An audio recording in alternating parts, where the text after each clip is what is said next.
पिता और पुत्र और पवित्र आत्मा के नाम पर आमीन। आप सभी को जय यीशु।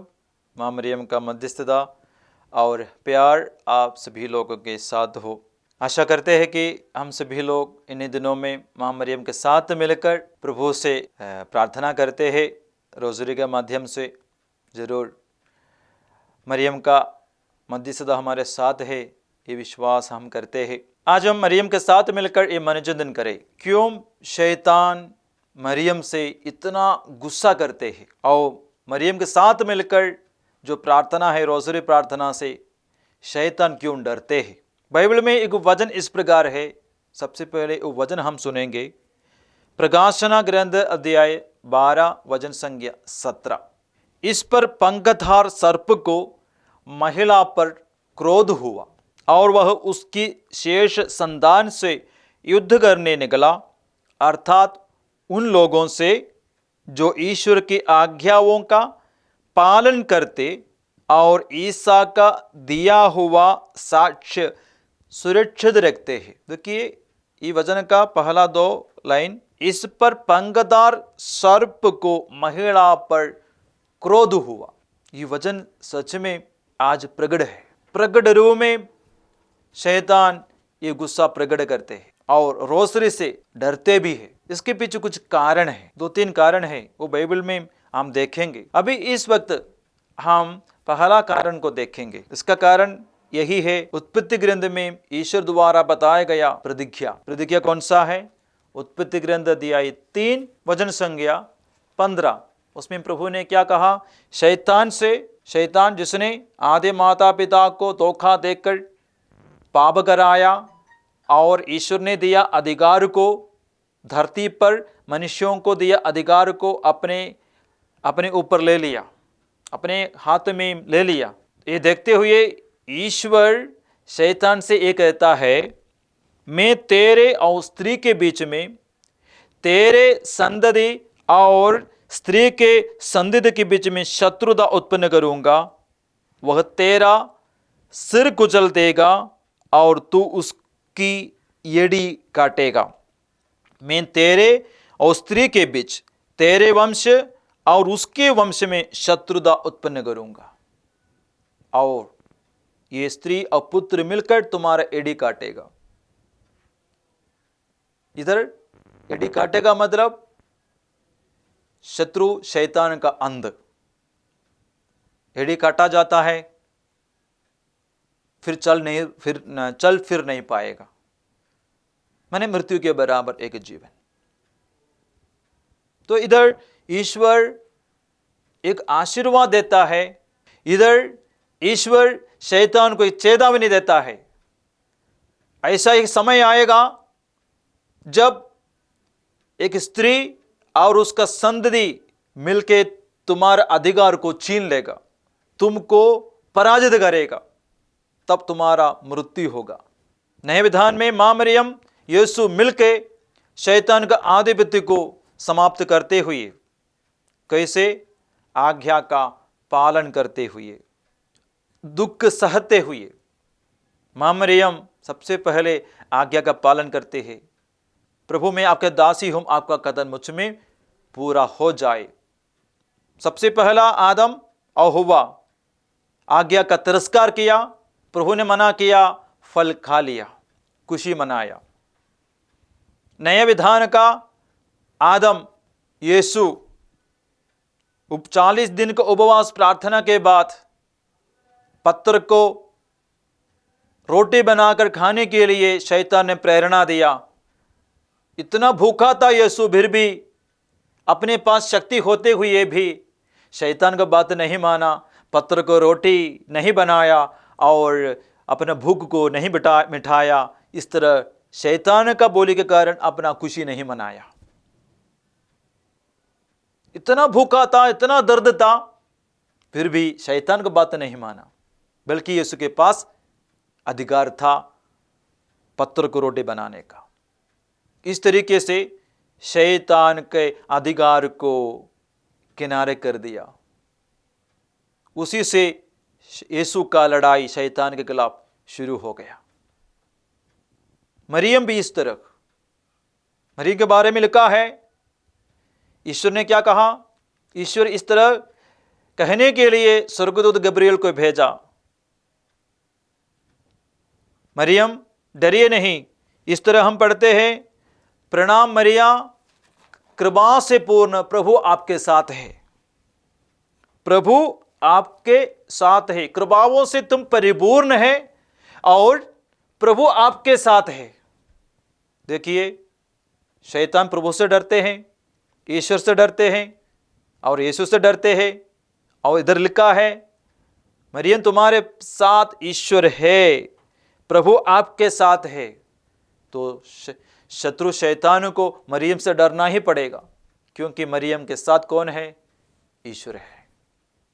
इसलिए शैतान को मरियम के प्रति गुस्सा है और डर भी है। ये वचन हम दोहराते हैं रोज़री में, तो रोज़री करते समय शैतान डर जाते हैं। कोई भक्त ये वचन दोहरा कर विश्वास करते हैं, अगर मरियम के साथ ईश्वर है तो इस वचन दोहराने वाले मेरे साथ भी ईश्वर को उपस्थिति है, मरियम का मध्यस्थता है, तो शैतान को डरना ही पड़ेगा। हो सकता है हमने पाप किया, पाप के चलते दुख संकट हमारे जीवन में आ गया, उसके चलते हमारे जीवन में बहुत सारे पीड़ा है, हम भी डर भी गए हैं, चिंता भरा हुआ जीवन होगा। लेकिन उसी वक्त जटिल कठिन परिस्थिति के, दुखमय परिस्थिति के बीच में हम मां मरियम का मध्यस्थता लेते हुए रोज़री लेंगे, जरूर शैतान को डरना ही पड़ेगा। जब भी रोज़री लेते हैं, मां मरियम का मध्यस्थ प्रार्थना करते हैं, तो शैतान को गुस्सा महसूस होगा, क्योंकि थोड़ा देरी समय तक शैतान के अधीनता में हमने जीवन बिताए पाप करते हुए, क्योंकि यीशु ने कहा जो पाप करता है पाप का दास है, शैतान का दास है। लेकिन मरियम का मध्यस्थता लेते हुए प्रार्थना शुरू करेगा, रोज़री करना शुरू करेगा, कृपा से परिपूर्ण मरियम के साथ मिलकर हम प्रार्थना करेंगे, शैतान के मन में गुस्सा होगा, किसी न किसी तरह हमें अवगिराने के लिए कोशिश करता रहेगा। हाँ प्यारे भाई और बहनों, यही तो पहला कारण मरियम से क्यों शैतान गुस्सा करता है। ईश्वर मरियम के साथ है, मरियम हमारे साथ है, हमारा मध्यस्थता करते हुए हमारे साथ है। इसलिए रोज़री लेकर हम प्रार्थना करेंगे ना, शैतान डर जाते हैं। इसलिए कई संतों ने बताया, कई संत पापा लोगों ने बताया, रोज़री पकड़ने वाला कभी नहीं डरेंगे।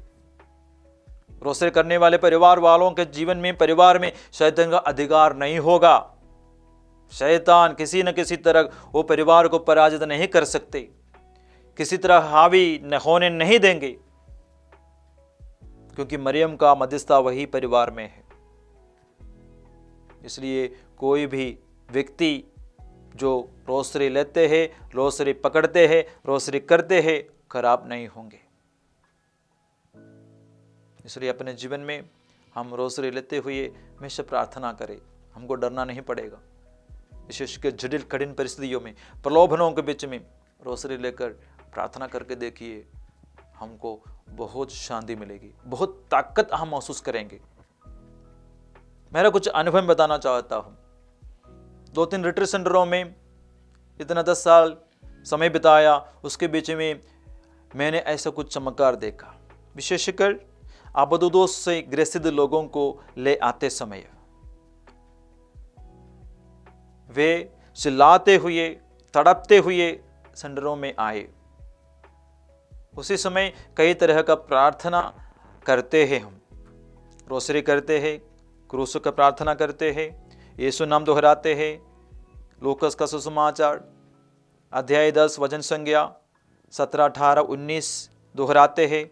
ये सब दोहराते समय, पढ़ते समय, प्रार्थना करते समय उन लोग ज़्यादा तड़पते हुए हमने देखा है, हम हमारे आंखों से देखा है। विशेषकर रोज़री लेते हुए, प्रणाम मरिया प्रार्थना करते समय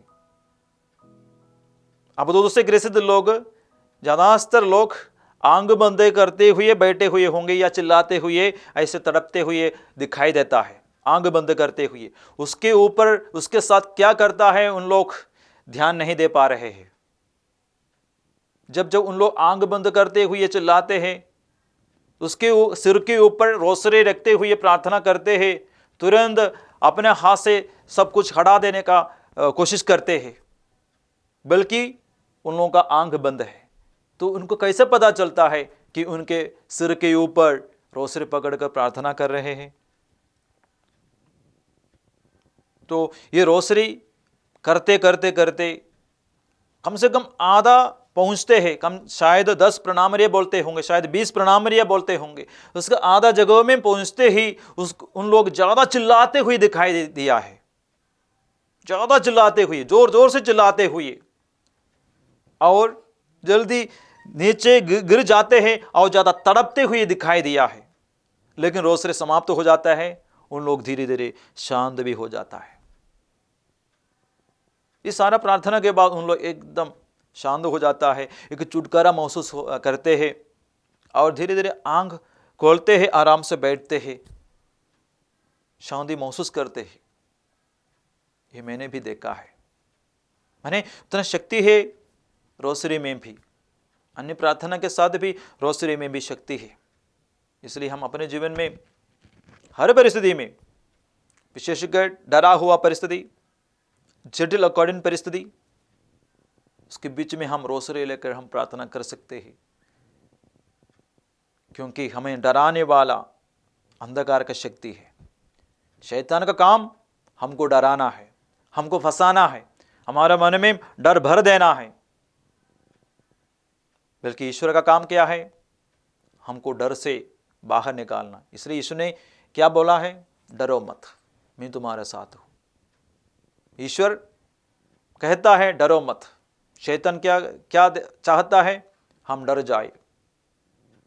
इसलिए हमको अपने जीवन में डर से, भय से बचाने के लिए एक उत्तम शक्तिशाली हथियार है रोज़री। तो आइए आज के दिन का इस संदेश के अनुसार हम भी प्रतिदिन मां मरियम के साथ मिलकर रोज़री करें, प्रार्थना करें, तो हमको डरना नहीं पड़ेगा। जरूर शैतान तो गुस्सा तो करेगा, वो हमारे प्रति गुस्सालु होंगे। अगर शैतान मां मरियम के प्रति गुस्सा दिखाया है तो मरिय भक्ति प्रकट करने वाला, रोसरे पकड़ने वाला हर व्यक्ति के प्रति उनके मन में गुस्सा होगा। इसलिए हमको सतर्क रहना भी है कि हम उसके हाथ में ना पड़े, उनके प्रलोभनों में ना पड़े। आइए मां मरियम का मध्यस्थता हम मांगे। मरिय भक्ति हमारे जीवन में हमेशा हम प्रकट करें। वो माँ को हमेशा हमेशा हमारे जीवन के साथ रखे। वो मरियम को छोड़कर एक जिंदगी हमारे जीवन में नहीं होना चाहिए। मरियम हमारी माँ है, हमें बचाने वाला है, अंधकार के शक्तियों में हमें बचाएगी वो माँ मरियम। माँ मरियम का मध्यस्थता मांगे। प्रणाम मरिया, कृपा से पूर्ण, प्रभु तेरे साथ है, धन्य तो स्त्रियों में और धन्य तेरे गर्भ का फल यीशु। ये संत मरिया परमेश्वर की माँ, प्रार्थना कर हम पापियों के लिए अब और हमारे मरने के समय। आमीन। जय यीशु।